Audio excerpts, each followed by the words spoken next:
የዮሐንስ ወንጌል ምዕራፍ 3 ቁጥር 10 እስከ 25።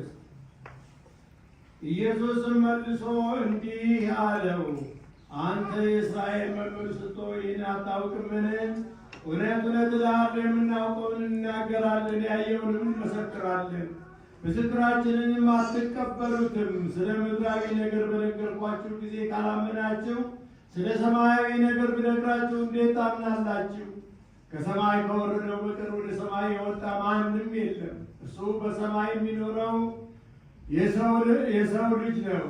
ሙሴ በምድረ በዳ እባብን እንደሰቀለ እንዲሁ በእርሱ የሚያምን ሁሉ የዘላለም ሕይወት እንዲኖረው እንጂ እንዳይጠፋ የሰው ልጅ ይሰቀል ይገባዋል።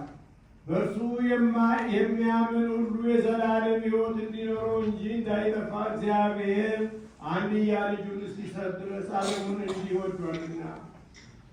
ዓለም በልጁ እንዲድን ነው እንጂ በዓለም እንዲፈርድ እግዚአብሔር ወደ ዓለም አላከውምና። በእርሱ የሚያምን አይፈረድበትም። በማያምን ግን በአንዱ በእግዚአብሔር ልጅ ስላላመነ አሁንም ተፈርዶበታል።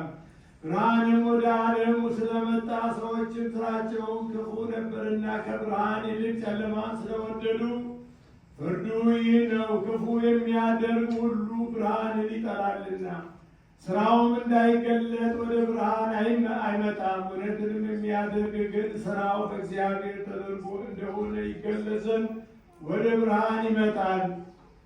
ከዚህ በኋላ ኢየሱስ ከደቀ መዛሙርቱ ጋር ወደ ይሁዳ አገር መጣ። በወልድ ያመነ የዘላለም ሕይወት አለው አሉት።